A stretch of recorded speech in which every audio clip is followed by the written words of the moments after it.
देखिए, हमने जो बीए, बीएससी द्वितीय वर्ष हिंदी द्वितीय भाषा चतुर्थ सत्र प्रश्न पत्र क्रमांक 4 इसके अंतर्गत हमने देखने की कोशिश की थी कि किस प्रकार से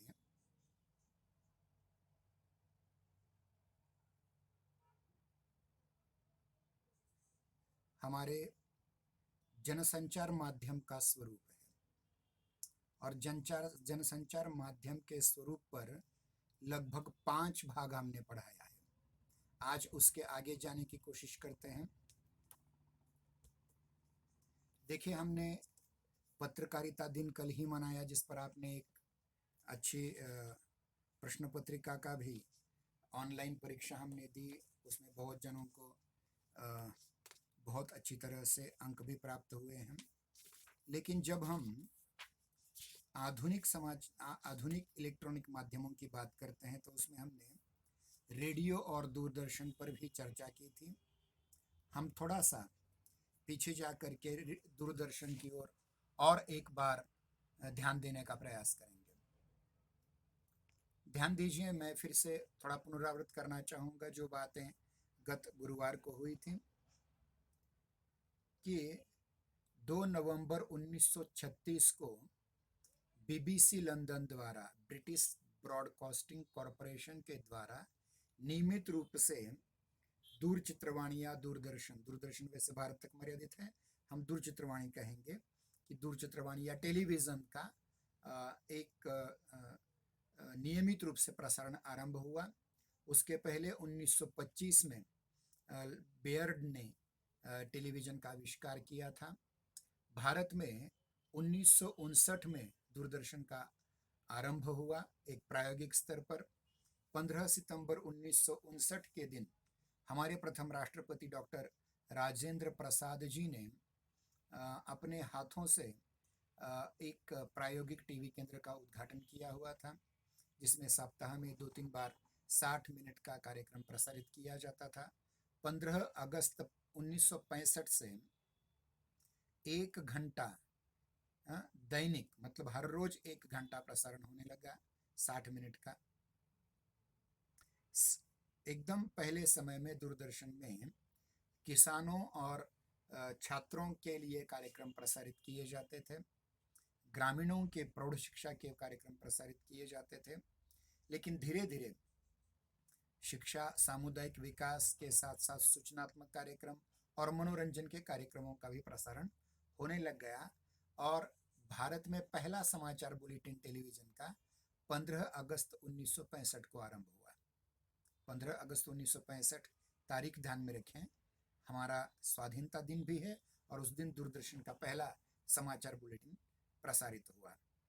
1975 के बाद टेलीविज़न, क्योंकि टेलीविज़न रेडियो से ज़्यादा महंगा था, इसलिए रेडियो का प्रसार जितना ज़्यादा भारत में हुआ उतना ज़्यादा टेलीविज़न का नहीं हुआ।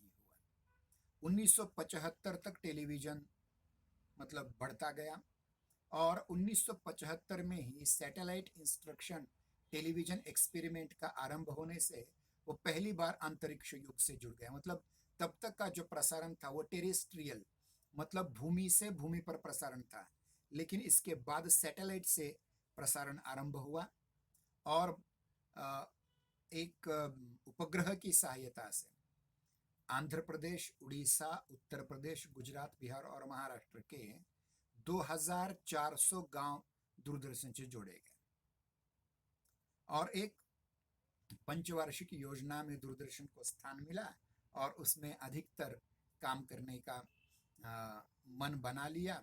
1981-82 में दूरदर्शन के 6 केंद्र और 9 प्रसारण केंद्र आरंभ हुए। उसके उपरांत धीरे धीरे हम देखते हैं कि दूरदर्शन का 1981-82 ये वर्ष इसलिए महत्वपूर्ण है कि दूरदर्शन में पहली बार अब तक जो प्रसारण सेवा थी वो ब्लैक एंड वाइट थी, कृष्ण धवल या सफ़ेद काली, यही इसी रूप में हमारी प्रसारण सेवा थी। 1981-82 में पहली बार भारत ने मतलब 82 में पहली बार भारत ने एशियाई खेलों की मेज़बानी की थी। अ, यानी इस मेज़बानी में एशियाड खेल में पहली बार जो अ, जीवंत तस्वीरें हैं मतलब खेल की, उसका लाइव प्रसारण रंगीन रूप में होने लगा। इसलिए ये बहुत महत्वपूर्ण है और मेरे ख्याल से मुझे याद आता है हमारे बचपन में, अगर आप आपके बड़े भाई पिता माता से पूछ करके अगर देखें, तो उस बीच जहां दूरदर्शन नहीं पहुंचा था, वहां 2.5 घंटे का उद्घाटन समारोह एशियाड का और उसके कुछ महत्वपूर्ण इवेंट्स ये सिनेमा के रूप में भी दिखाए गए थे, क्योंकि वो कलर टीवी के प्रचलन के लिए एक महत्वपूर्ण संसाधन या महत्वपूर्ण प्रेरणा के रूप में उसे स्वीकार किया गया था। क्योंकि इसके पहले ध्यान रखिए कि 9 जून 1981 को एप्पल नाम का एक उपग्रह छोड़ा गया था और जिसके कारण रंगीन भूमि का प्रसारण होने लगा और लगभग 80% आबादी तक ये रंगीन टेलीविजन पहुंच गया।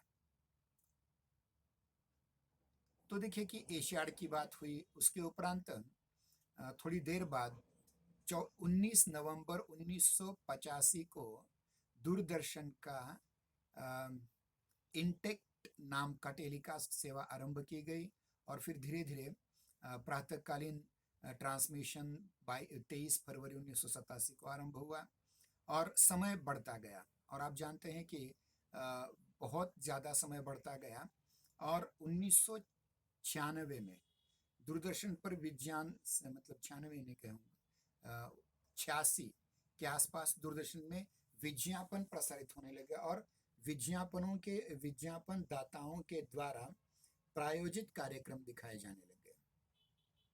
फिर बहुत अच्छे अच्छे टीवी सीरियल आने लगे, दादा दादी की कहानी, विक्रम बेताल, रामायण, महाभारत वगैरह वगैरह। 1993 में मेट्रो चैनल आ गया। केवल दूरदर्शन अब तक था, दूरदर्शन का एकमात्र चैनल था। अब मेट्रो दूरदर्शन नाम से एक नया चैनल आ गया जो महानगरों तक सीमित था। उसके उपरांत बहुत सारे विदेशी चैनल आने लगे जिनमें लगातार 24-24 घंटे प्रसारण सेवा आरंभ हुई।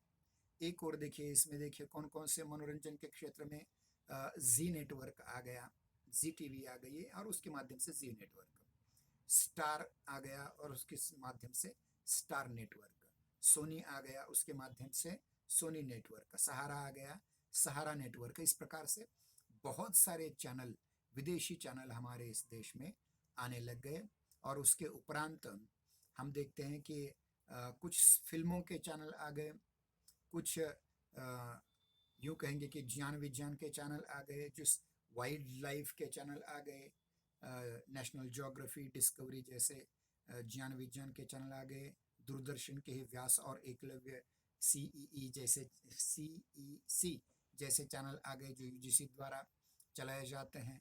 संगीत के चैनल आ गए, VTV, MTV वगैरह वगैरह। मनोरंजन के खास चैनल आ गए, फिल्मों के खास चैनल आ गए, यूँ कहें समाचार के खास चैनल आ गए और ये बहुत बढ़ने लग गया है और 2400 घंटे हमारे मनोरंजन का ख्याल करने वाले और कुछ धार्मिक चैनल भी आ गए। संस्कार जैसा चैनल है, आस्था जैसा चैनल है, या फिर हिंदू हिंदू धर्म ही नहीं, बौद्ध धर्म के भी चैनल हैं, जैन धर्म के भी अलग अलग चैनल, अरिहंत जैसे चैनल हैं, क्रिश्चियन धर्म के चैनल है, इस्लाम धर्म के चैनल है, सिख धर्म के चैनल हैं। तो देखिए कि एक और बहुत व्यापक ये दूरदर्शन बनता रहा और उसके उपरांत हम देखते हैं कि बहुत बहुत महत्वपूर्ण चीज़ें आती गई और इसमें एक और क्रांति हो गई, वो direct to home, cable TV और उसके उपरांत डायरेक्ट टू होम।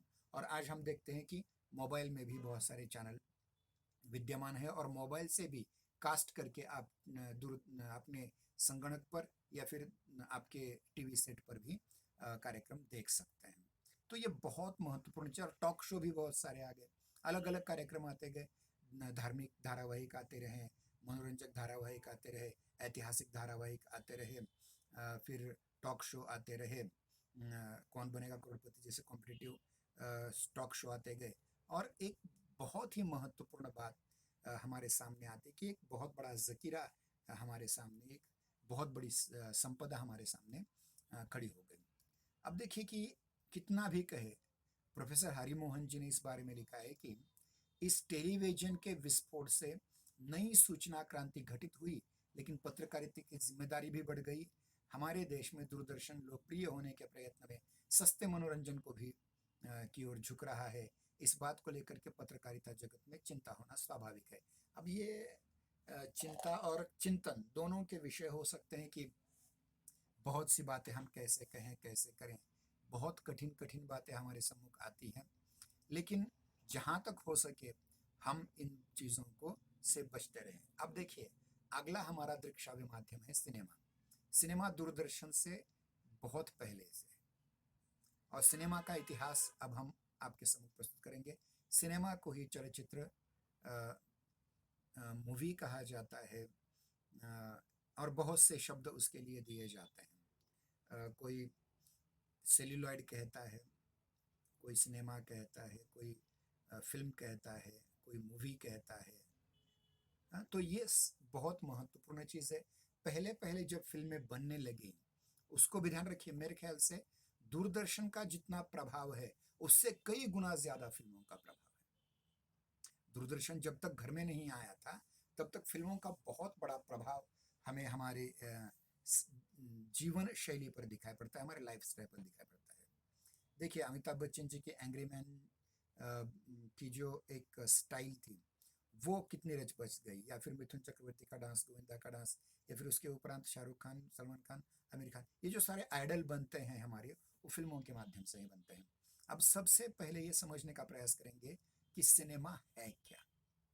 देखिए, सिनेमा या फिल्म जनसंचार का एक कलात्मक माध्यम है और बहुत प्रभावी माध्यम है। इस कला माध्यम में अन्य तमाम कलाओं का समावेश होता है, जैसे कि आचार्य भरत मुनि ने नाटक में सभी कलाओं का, मतलब जिसमें वास्तुकला है, शिल्पकला है, चित्रकला है, संगीत कला है, नृत्य कला है, गायन कला है, अभिनय कला है, इन सब का समावेश किया था। उसी प्रकार फिल्मों में ये सारी कलाएं आ जाती हैं। लेखन है उसमें, अभिनय है, नाट्य है, संगीत है, नृत्य है, शिल्प है, फाइट है, सारा सब कुछ सिनेमा में विद्यमान है। यही नहीं, तकनीकी भी है, एडिटिंग की भी बात आती है, ज्ञान विज्ञान के दृश्य, अभिकल्पना, किस प्रकार से मॉफ करना चाहिए किसी तस्वीर को, किस प्रकार से एडिट करना चाहिए, किस प्रकार से डबिंग होनी चाहिए, ये सारी चीज़ें बहुत महत्वपूर्ण कला के रूप में हमारे सामने ये आती है, और ये विज्ञान का बहुत बड़ा है। इसमें देखिए, अभिकल्पनाएं होती है, मंच निर्देशन जैसा नाटक का बहुत बड़ा तत्व होता है, संगीत है, रूप सज्जा है, रूपरेखा है, एडिटिंग है, या यूँ कहेंगे कि VFX की भी कला हमारे सामने आ जाती है। साथ ही साथ प्रकाश विज्ञान भी उसमें है, उसके पास इलेक्ट्रॉनिक्स है, भौतिक शास्त्र है, रसायन शास्त्र है, सारे विज्ञान का योगदान भी फिल्मों के लिए होता है। आप जानते हैं कि पहली फिल्म स्ट्रिप बनाने का योगदान भी जिसने बल्ब बनाया उसी थॉमस अल्वा एडिसन को जाता है। अब ये बहुत महत्वपूर्ण चीज़ है कि साधारण फोटोग्राफी चलचित्र के रूप में कैसे विकसित हुई। ये बहुत लंबी कहानी है, हम उसमें नहीं जा सकते हैं, लेकिन एक बात ध्यान में रखिए कि जितने भी कला के सृजनात्मक आयाम है या ज्ञान विज्ञान के जितने भी उपयोगिता आ, के और सृजनात्मक आयाम है, वो सारे के सारे फिल्मों में हमें देखने को मिलता है। लेखक, निर्देशक, गीतकार, संगीतकार, अभिनेता, नृत्य दिग्दर्शक, फाइट मास्टर, जिसको हम द्वंद्व निर्देशक कह सकते हैं, ये सारी के सारे लोग अपनी तकनीक का और अपनी बुद्धिमत्ता का इस्तेमाल करके एक आविष्कार बनाते हैं जिसको हम फिल्म कहते हैं।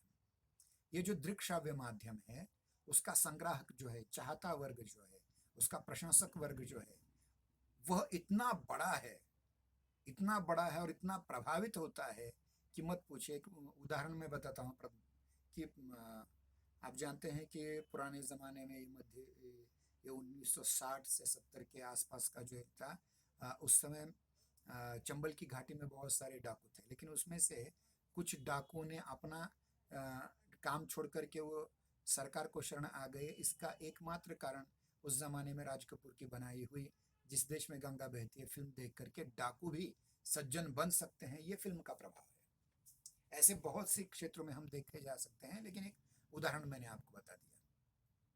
समाज के हर वर्ग पर, हर आयु के व्यक्ति पर सिनेमा का प्रभाव होता ही है। मुझ पर भी है, आप पर भी है, अन्य लोगों पर भी हो सकता है। फिल्म की जन्म कथा फोटोग्राफी के आविष्कार से शुरू होती है। मतलब एक साधारण फोटो, एक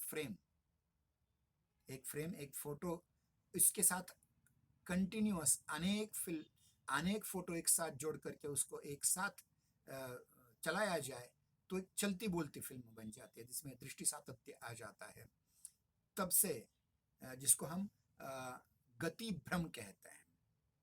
और एक गति भ्रम, अगर आपको इस बारे में यूट्यूब पर जाकर के प्राथमिक सिनेमा आपको देखने हैं, तो आप ट्रैवल टू मून नाम की फिल्म देखिए, जो मतलब अंग्रेजी तो नहीं कहेंगे, उस समय मुख फिल्में होती थी। तो वो अगर आप देखेंगे तो इसमें दिग्भ्रम कैसे निर्माण किया जाता है फिल्मों के माध्यम से, वो बहुत चमत्कारों से और प्रभावित होने वाली एक बहुत महत्वपूर्ण फिल्म हमें दिखाई दे सकती है, जो प्राथमिक फिल्म में होती है। 1918 में 1918 में फिल्मों का ये सिलसिला शुरू हुआ। देखिए, वैसे तो, लेकिन उसके पहले 1895 में पहली बार फिल्म बनना शुरू हो गया। अमेरिका, फ्रांस, इंग्लैंड में इसके अनेक प्रयोग किए गए फिल्मों के। 1895 में भारत में पहली बार 28 दिसंबर 1895 में ग्रैंड कैफे पेरिस में 28 दिसंबर 1895 में ग्रैंड कैफे पेरिस में ल्यूमेरे बंधुओं ने, उनका नाम है ल्यूमेरे बंधु, जिन्होंने पहली फिल्म बनाई थी, उन्होंने विश्व की पहली गतिशील फिल्म मूवी का सार्वजनिक प्रदर्शन किया। और वे लोग भारत में कुछ देर बाद आ गए, जिसको कहते हैं हम 7 जुलाई 1896 को भारत के मुंबई के वाटसन नामक होटल में भारत में पहला फिल्म प्रदर्शन ल्यूमेरे बंधु ने ही किया। मतलब फ्रांस में पहला प्रदर्शन हुआ, फिर बाद में आ गया। और अगर पहली फिल्म की बात कहें तो पहली फिल्म हरिश्चंद्र सावे भाटवड़ेकर ने बनाई, जिसकी लंबाई बहुत कम थी। लेकिन पहली फीचर फिल्म बनाने का जो श्रेय है वह एक महाराष्ट्रीय व्यक्ति दादा साहेब फाल्के जी को जाता है, जिनके नाम से फिल्म का सर्वोच्च पुरस्कार दादा साहेब फाल्के दिया जाता है, जो इस वर्ष रजनीकांत को, गत वर्ष अमिताभ बच्चन जी को या किसी और को मिला। और दादा साहेब फाल्के जी ने एक फिल्म बनाई राजा हरिश्चंद्र। और ये फिल्म कैसे बनाई, इस पर भी एक फिल्म परेश मोका जी ने बनाई थी, जिसका नाम था हरिश्चंद्राची फैक्ट्री मराठी में, जिसको एकेडमी अवार्ड जो ऑस्कर के होते हैं उसके लिए नॉमिनेट भी किया गया था। ये फिल्म आप जरूर देखें, तो किस प्रकार से उन्होंने मेहनत की है आपको पता चलता है। 1913 में ये राजा हरिश्चंद्र फिल्म प्रदर्शित हुई। यह मूक फिल्म थी। मूक मतलब जिसमें संवाद नहीं थे। ध्यान रखिए, दो अलग अलग, मतलब ध्वनि रिकॉर्डिंग की उस समय व्यवस्था नहीं थी, उस समय व्यवस्था नहीं चल रही थी, इसलिए केवल चित्र दिखाई दिए जाते, और चित्रों के नीचे जो कुछ कहा गया है संवाद, वो लिखित रूप में अंग्रेजी में प्रदर्शित हुआ करते थे। लेकिन भारतीय सिनेमा को वाणी प्रदान करने का, मतलब आवाज प्रदान करने का काम भी दादा साहेब फाल्के जी ने ही किया है। उन्होंने 1931 में पहली मराठी फिल्म बनाई जिसका नाम था अयोध्येचा राजा।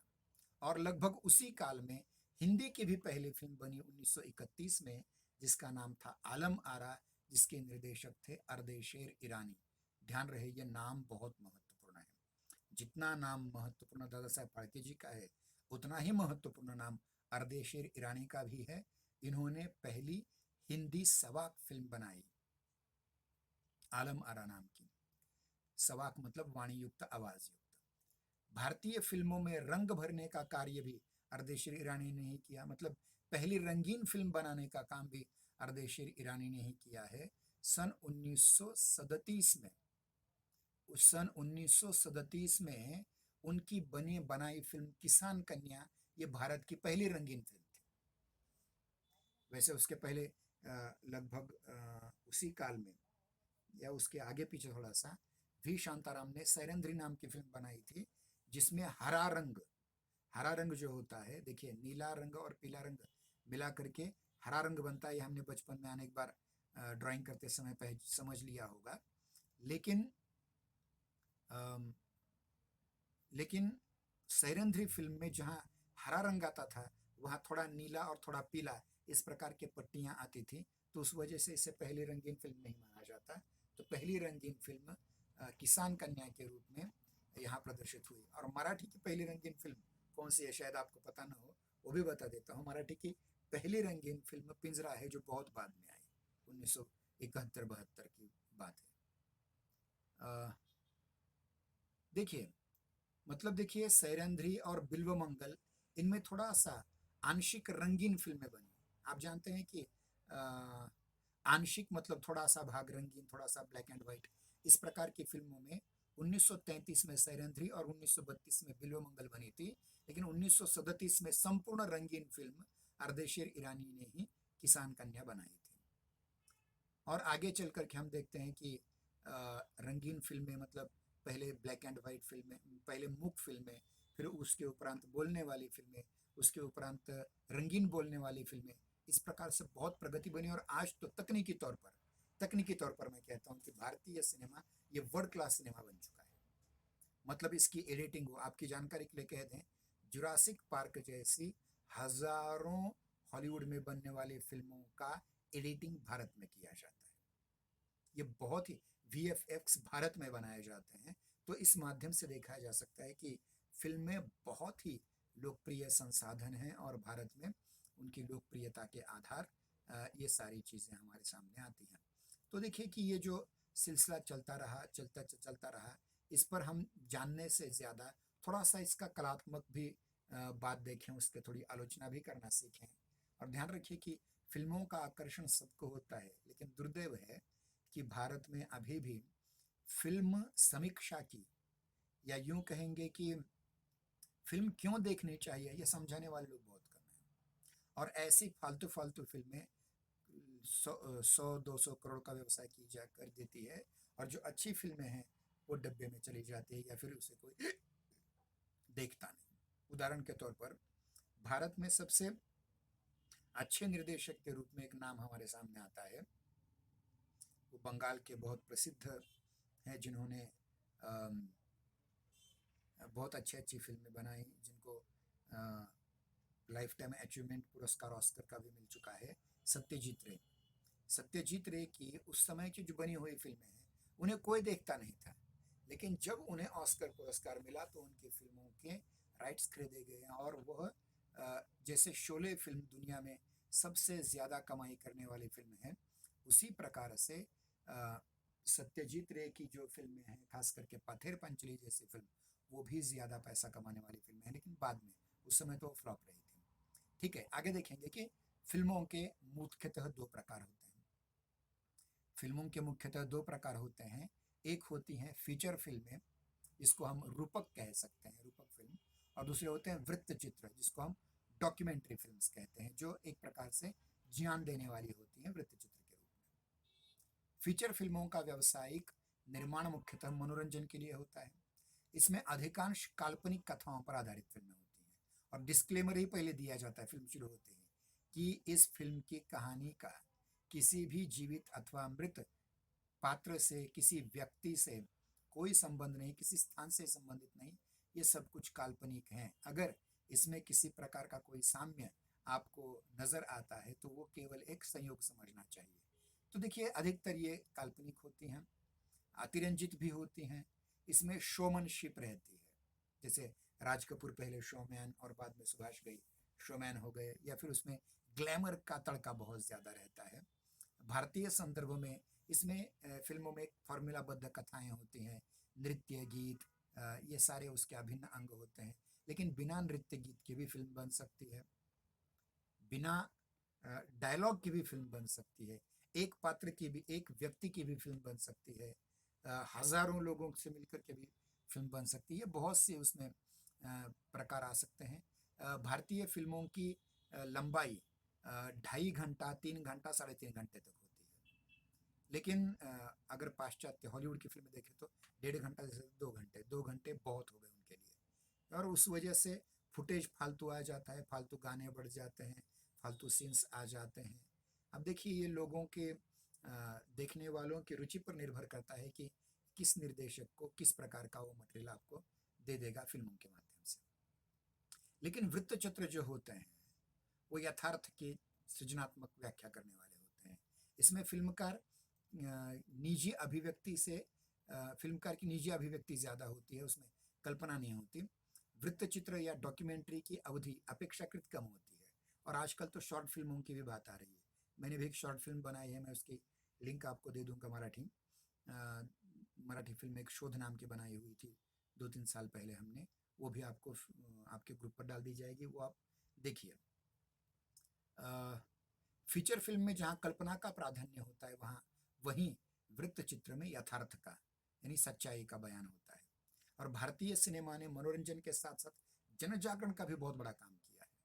दादा साहब फाल्के जी ने भारतीय संस्कृति को यानी राम कृष्ण इत्यादि के आदर्शों को, राजा हरिश्चंद्र के, सत्यवादी हरिश्चंद्र के आदर्शों को पहली बार फिल्मों में लाने का प्रयास किया, जन जागरण किया। इतना ही नहीं, बहुत से ऐसे महबूब खान जैसे लोग हैं जिन्होंने मदर इंडिया जैसी फिल्म निकाल करके ना तो मैं शैतान हूँ ना भगवान हूँ, दुनिया जो चाहे समझे, मैं तो एक इंसान हूँ, एक मानवता के धरातल पर बनाने के प्रयास किया। भी शांताराम जैसे निर्देशक ने तो मैं कहता हूँ कि उनकी दो आंखें 12 हाथ जैसी फिल्म है, डॉक्टर कोटनिस की अमर कहानी जैसी फिल्म है, बूंद जो बन गई मोती है। ऐसी जो फिल्में हैं जो एक बहुत महत्वपूर्ण स्तर को प्राप्त होती है, जो समाज में जागरण का एक बहुत बड़ा योगदान दे सकती हैं। सोहराब मोदी जी ने, सोहराब मोदी का नाम बहुत लेना पड़ेगा क्योंकि पहले उन्होंने पहली ऐतिहासिक फिल्म बनाई जो झांसी की रानी पर आधारित थी, तो उसमें भी एक प्रकार से देशभक्ति का वातावरण निर्माण किया।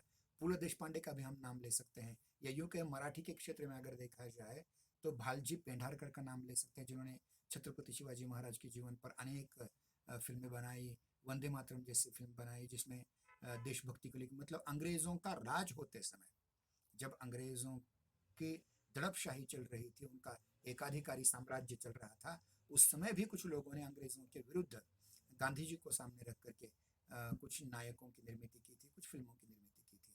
और उसके बाद अगर देखा जाए तो राज कपूर ने भी बहुत अच्छी अच्छी फिल्म बनाई है। राज कपूर की वो मेन स्ट्रीम की फिल्में अगर हटा दी जाए तो उन्होंने बनाई हुई बुट पॉलिश जैसी फिल्म है, अगर आप देखेंगे तो पता चल जाएगा कि इसमें कितना बड़ा और कितना महत्वपूर्ण काम उन लोगों ने किया हुआ है। गुरुदत्त की प्यासा जैसी फिल्म है, गुरुदत्त की कागज के फूल जैसी फिल्म है। तो ये सारी फिल्में हैं, बहुत जन शिक्षा का, मैं तो कहता हूँ कि ये जन शिक्षा का बहुत बड़ा माध्यम है। जो लोग पढ़ते नहीं लिखते नहीं वो फिल्में देख करके भी अच्छी बातें सीखते हैं। और जैसे मैंने उदाहरण आपको दिया था राज कपूर की एक फिल्म का इसके पहले, कि जिस देश में गंगा बहती है फिल्म देख करके चंबल के डाकुओं ने डाका डालना छोड़ दिया था, पुलिस को सरेंडर हो चुके थे। उसके उपरांत हम देखते कि श्याम बेनेगल का तो क्या कहना है। श्याम बेनेगल जी ने ऐसी ऐसी फिल्में और ऐसी ऐसी टीवी सीरियल बनाई है कि आज उनका नाम बहुत महत्वपूर्ण रूप में दिया जाता है। जैसे उन्होंने मंथन जैसी फिल्म निकाली जो दूध समस्या पर आधारित थी, और जो व्हाइट रिवोल्यूशन, श्वेत क्रांति दूध की, उन्होंने बहुत अच्छी फिल्म बनाई थी। वैसे उनकी बहुत सारी महत्वपूर्ण फिल्में हैं। नेताजी सुभाष चंद्र बोस जैसी फिल्म उन्होंने बनाई, बहुत महत्वपूर्ण है। मृणाल सेन है, अमोल पालेकर है, जब्बार पटेल जिन्होंने डॉक्टर बाबा साहब अम्बेडकर जैसी महान फिल्म बनाई, आशुतोष गौरी जिन्होंने लगान जैसी फिल्म बनाई।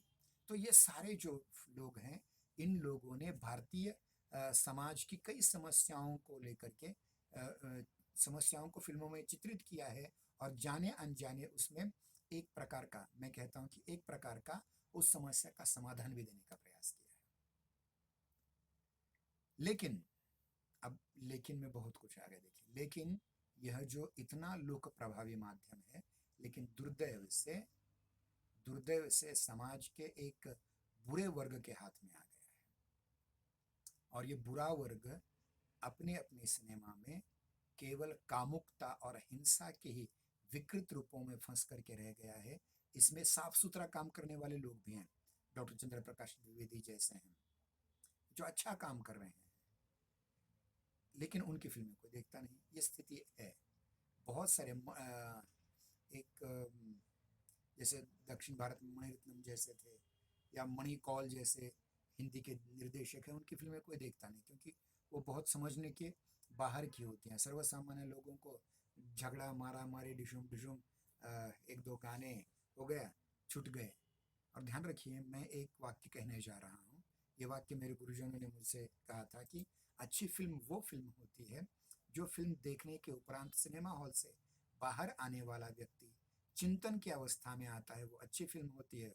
हंसते गाते जो आता है बाहर, नाचते खूब कूदते, तो वो फिल्म सबसे खराब फिल्म होती है।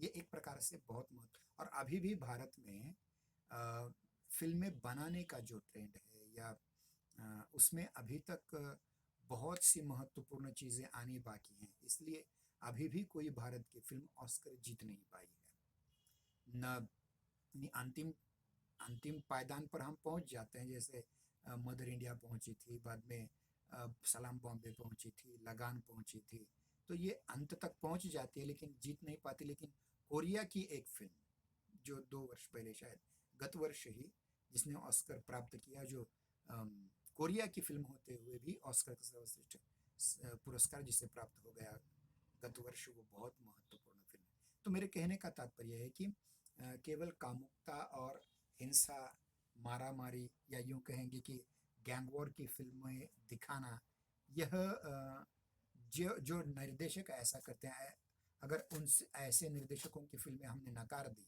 और आज तो बहुत अच्छा प्लेटफॉर्म हमारे ओटीटी का प्राप्त हुआ है, उसमें अच्छी फिल्में अगर हम देखते हैं तो अच्छा उन्हें रिस्पांस मिलेगा, और अच्छे लोगों को अच्छी फिल्में बनाने के लिए भी बहुत हम प्रेरित कर सकते हैं। इस प्रकार से आज के इस तासिका में हमने दूरदर्शन पर थोड़ी चर्चा और सिनेमा पर बड़ी विस्तार से चर्चा की है। इस चर्चा को आज हम यहीं ख़त्म करते हैं। अगर कोई प्रश्न आपको पूछने हैं तो आप आपके व्हाट्सएप ग्रुप पर प्रश्न पूछ सकते हैं, जिनका समाधान करने के लिए मैं तैयार हूँ। आज यहीं रुक जाते हैं, आज की तासिका यहीं समाप्त होती है। जय हिंद, जय नागरी, धन्यवाद।